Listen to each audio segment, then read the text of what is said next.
Assalamu alaikum, I'm Munib Ali. Welcome to another video on the Qur'an study channel. So one of the things which I have found while studying the Qur'an is that the way Allah describes that we should do shukr is very different to what I used to understand before I understood what the Qur'an says. Many people understand shukr to be gratefulness, and the way to do shukr to be something like prostrating, putting your forehead on the ground and showing gratefulness to God. Other people will sacrifice a goat. Others will put their hands up and thank God. Now, when we look at what the Qur'an describes as to how to do shukr and what it means, I think you'll be surprised as to what it actually means. So let's take a look.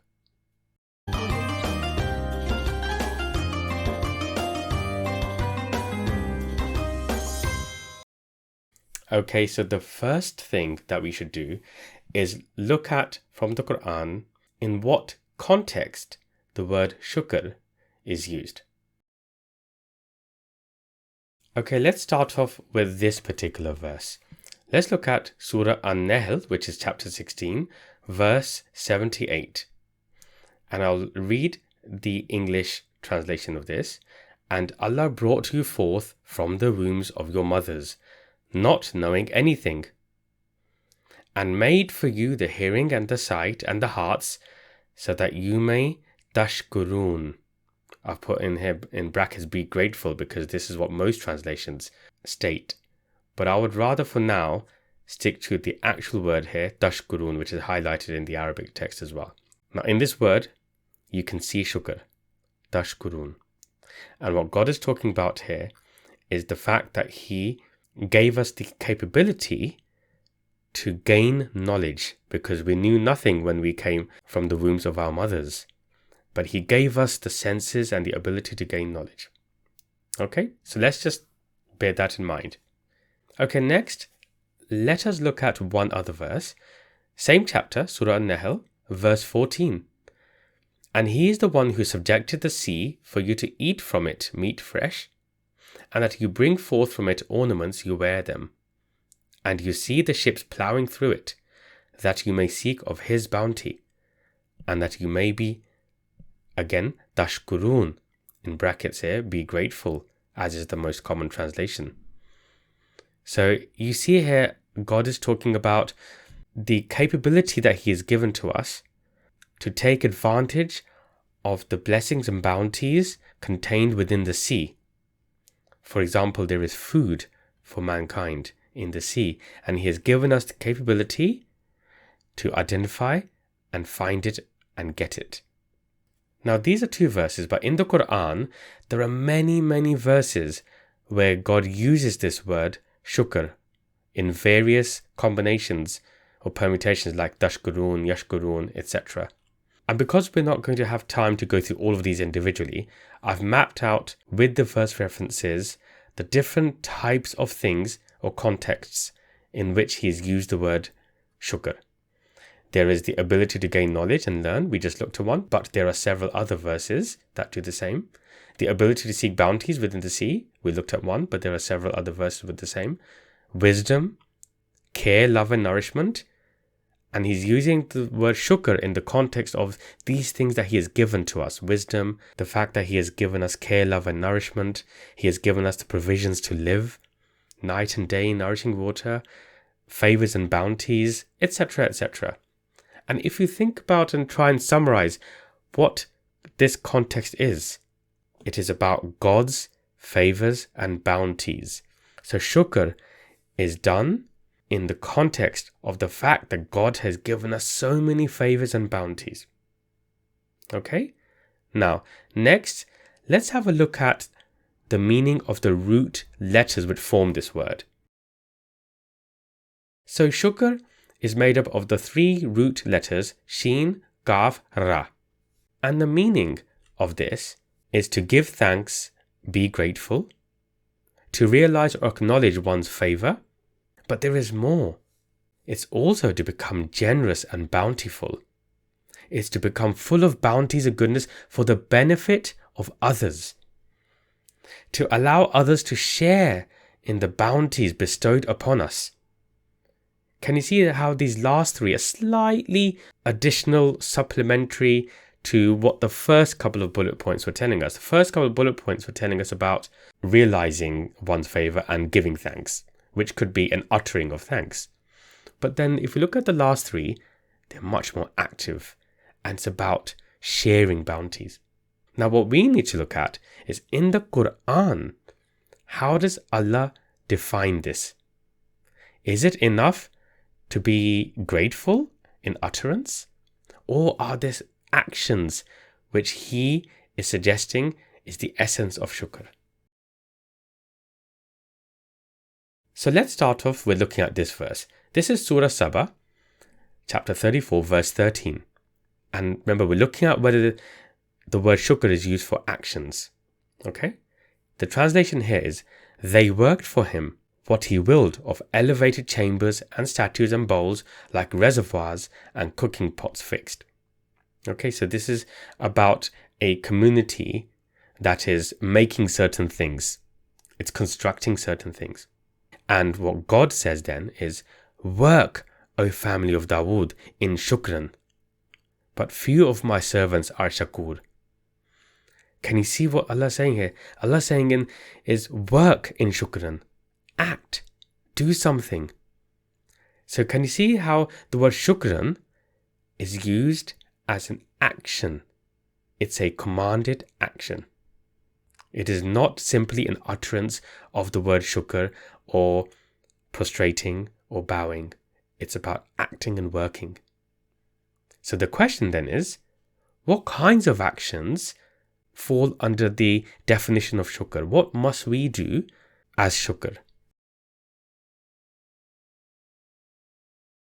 Now, when we're thinking about the actions which form the definition of shukr per the Qur'an, one thing which you'll find really interesting is that in the Qur'an, the word shukr is used as an antonym, the opposite of kufr.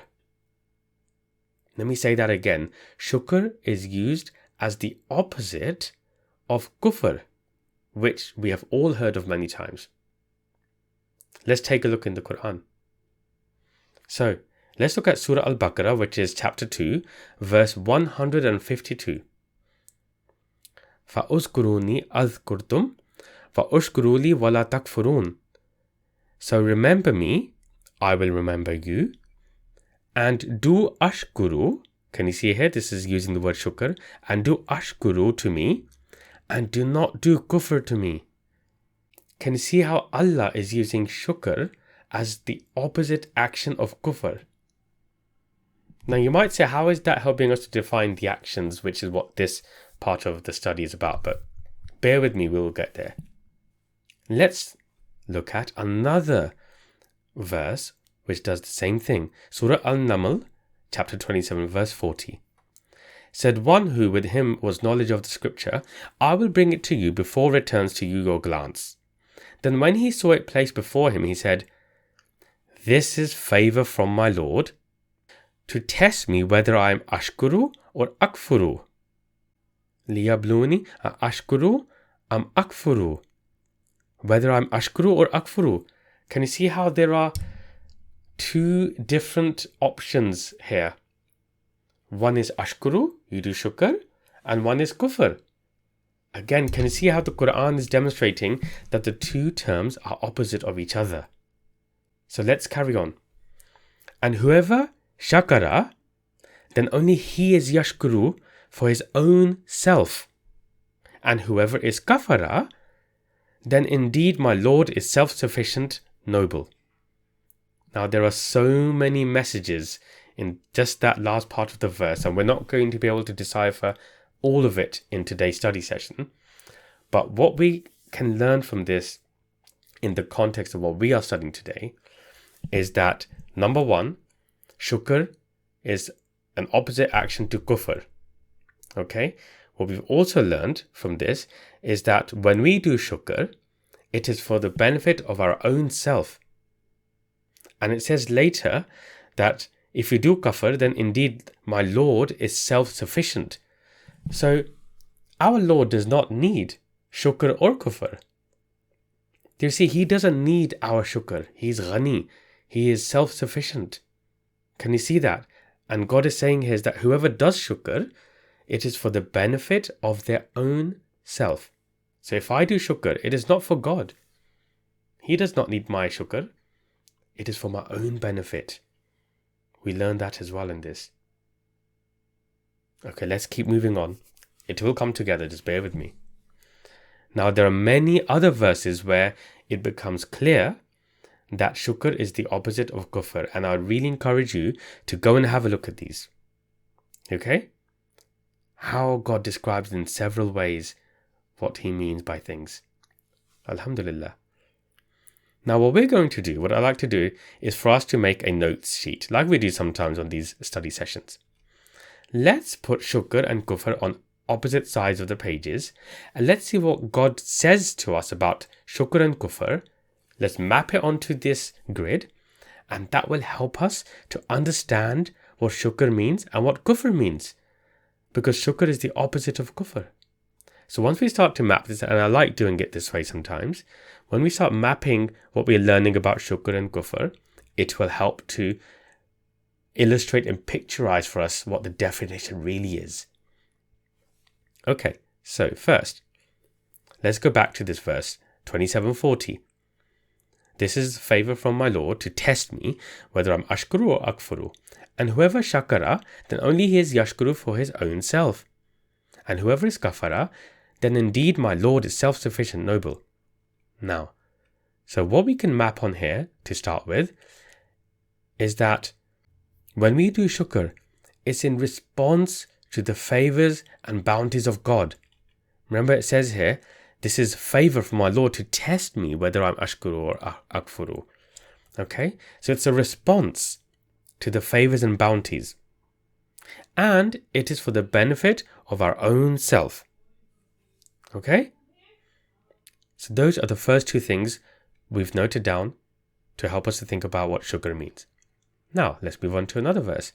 Surah An-Nisa, verses 36 to 37. Now, there is a lot of information we're going to see here that's going to help us to understand what shukr means.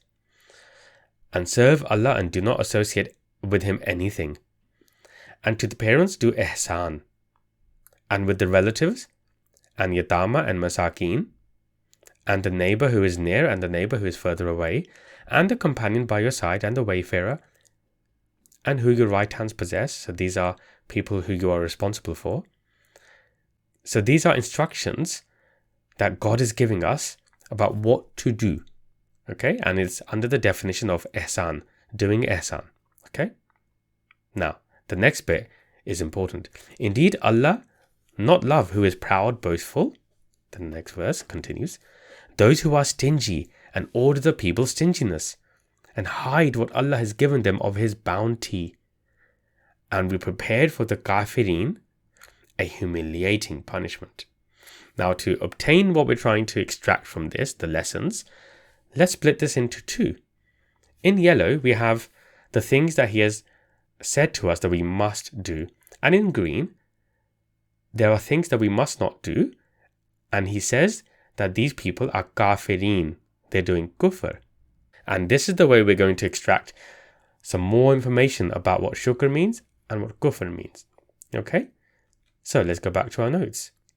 Here, because we know shukr is the opposite of kufr, which is what was being described in that verse we just looked at, we know that shukr is to serve Allah alone. Because that's how it started. And serve Allah and do not associate with him anything.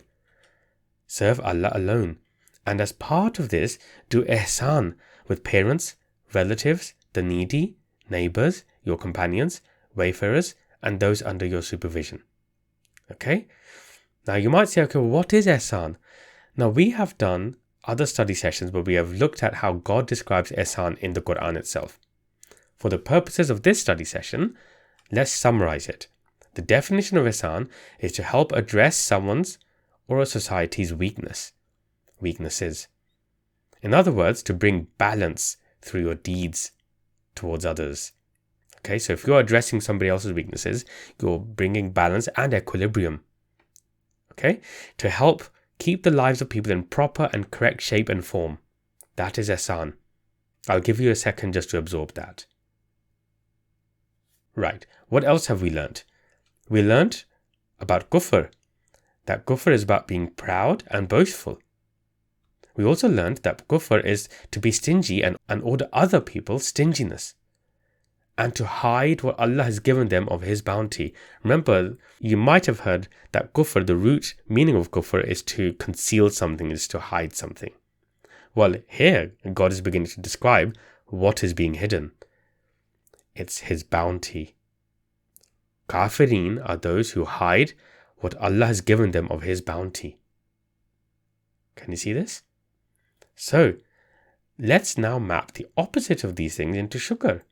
Then shukr is to be humble, and is to be generous and encourage generosity, and to make available to others what Allah has given of His bounties. So, now to make this clearer, you might say, what are His bounties? Well, we looked at that, didn't we, earlier? Look at all of these things that God has given us. Can you see? And what shukr is to make these available and to use these bounties to help others. Can you see the picture is forming about what shukr means? Okay, let's look at another verse. This is Surah An-Naml, chapter 27, verse 19. So he smiled, laughing at her speech, and said, "My Lord, grant me power that I may ashkura, your favour, which you have favoured on me and on my parents, and that I may do righteous deeds that will be approved by you, and admit me by your mercy among your righteous servants." Now here, the word is a'mala salihan. I may do righteous deeds. Here's another phrase now. We just had ihsan. We understood shukr is to do ihsan. And now we have amala salihan, to do righteous deeds. Again, you see here there's a response to Allah's favour. Shukr in response to His favour, that He has favoured upon him and his parents. And He's saying that I may do righteous deeds. So, let's go back here and add something. So, it's a response to favours and bounties. And it's to do amala salihan. Now, we have done a number of sessions previously, again looking at how God describes amala salihan in the Qur'an itself. And we did a summary note of what types of righteous deeds are counted as amala salihan in the Qur'an. We're not going to go through these in detail today, but please do go to our YouTube channel and have a look at the two different study sessions we did about righteous deeds, part 1 and part 2. Okay, but in summary, for today's purposes, let's just say that the definition of amal salihan is to do good deeds for others, addressing their weaknesses, bringing balance and harmony in someone's life and in society. Now, one thing you will notice is that the meaning of amal salihan is very close to the meaning of ihsan. Yes, because those two terms are linked together. They go together. God describes in the Qur'an things in different ways to us. Sometimes He'll say ihsan, sometimes He'll say amal salihan. It's so that we get it.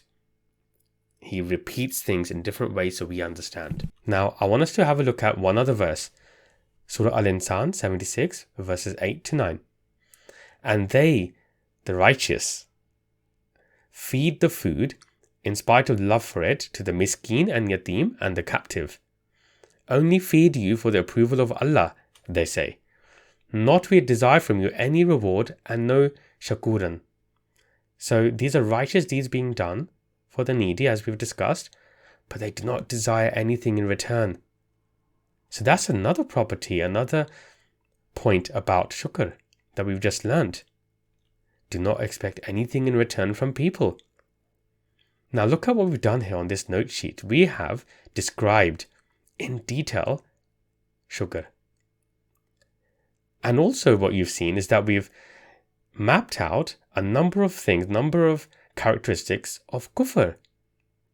Now what we could do, of course, is we can compile a more detailed description of what a kafir is, but we will do that in a separate study session. But you can see what kufr is about, or begin to see what it's about. There's a lot more we can study to do with kufr from the Qur'an and fill up this sheet even further on the right hand side. But our concern today is the left hand side. Now you can see what shukr is about per the Qur'an with all these references. So let's conclude by looking at what we think the definition of shukr should be. Now going back to the root word, the root meanings, do you remember this? These 5 different bullet points? To give thanks, be grateful, to realize or acknowledge one's favor, to become generous and bountiful, etc.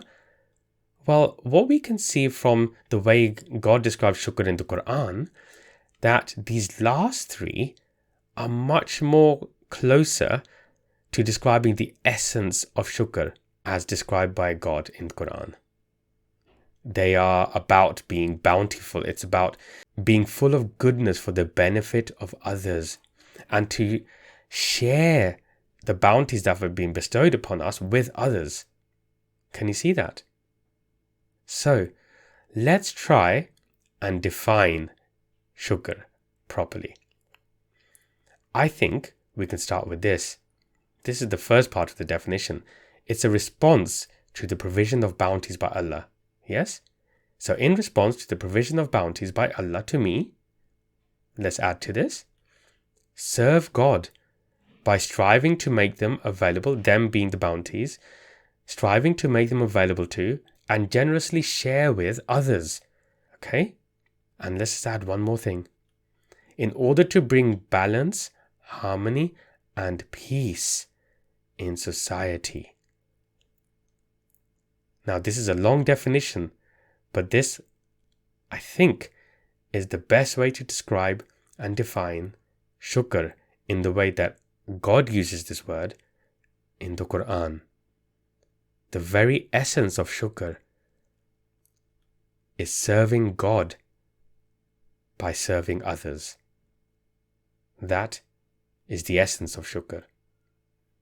So the next time we are thinking about doing shukr for the bounties which God has bestowed upon us, and we have that list of so many bounties that we have been provided with, yes, we can lift our hands and say thank you to God, and of course we should acknowledge that. When we feel like that, if we want to prostrate, okay, but that is not enough. If we want to be doing shukr to God, we have to share those bounties with others. That is what shukr is. That is doing shukr. And I know there are lots of concepts that people have got to understand, like doing sujood or shukr and doing sacrifice of a goat and things like that. Remember, God does not need any of this, as we saw from the Qur'an. We have to do something for our own benefit. And we do that, and we obtain that benefit by sharing those bounties. That is shukr.